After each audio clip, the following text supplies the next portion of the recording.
In the day's other news, Iran's President Hassan Rouhani used his speech at the UN General Assembly today largely to condemn U.S. regional intervention. Rouhani denounced the Trump administration's withdrawal from the 2015 Iran nuclear deal and blasted U.S. sanctions against his country. He said that Iran would only come to the negotiating table if those sanctions are lifted. I hail from a country that has resisted the most merciless economic terrorism. The U.S. government, while imposing extraterritorial sanctions and threats against other nations, has made a lot of effort to deprive Iran from the advantages of participating in the global economy. This is the message of the Iranian nation. Let's invest in hope towards a better future rather than in war and violence. But the White House is showing no signs of lifting the sanctions on Iran. U.S. Secretary of State Mike Pompeo threatened tougher penalties on the Islamic Revolutionary Guard Corps, or IRGC, when he spoke today in New York. Countries are indeed awakening to the truth that the more Iran lashes out, the greater our pressure will and should be.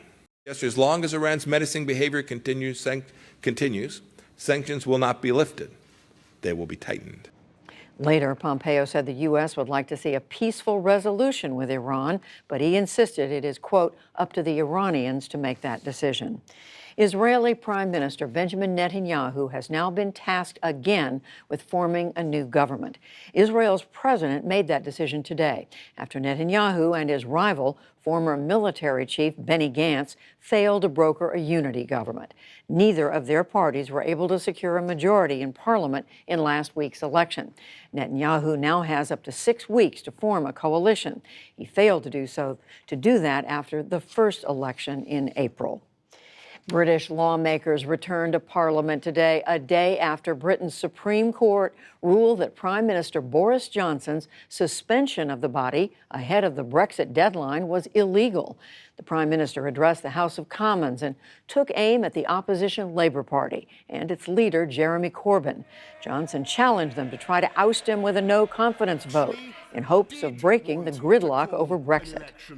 They see ever more elaborate legal and political maneuvers from the party opposite, which is absolutely determined to say, we know best, and thumb their noses at the 17.4 million people who voted to leave the European Union.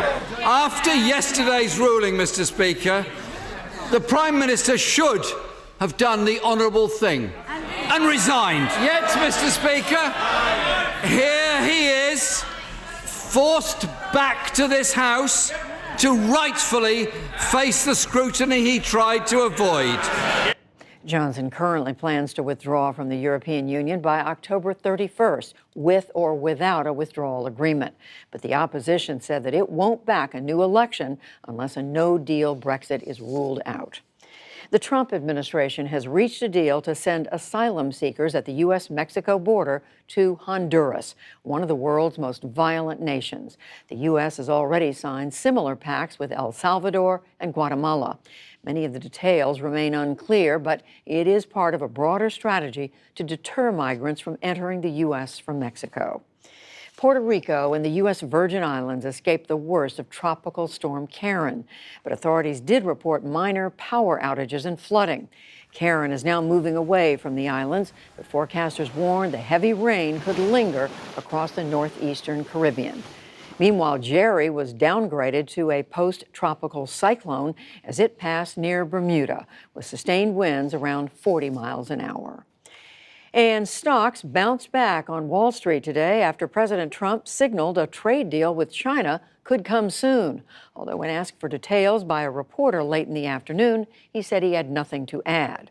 The Dow Jones Industrial Average gained 163 points to close above 26,970. The Nasdaq rose more than 83 points, and the S&P 500 added 18. Still to come on the NewsHour, the staggering damage climate change is already wreaking on the world's oceans. On the ground in Afghanistan as the military struggles to root out Taliban fighters, plus power and prosperity, an inside look at modern China.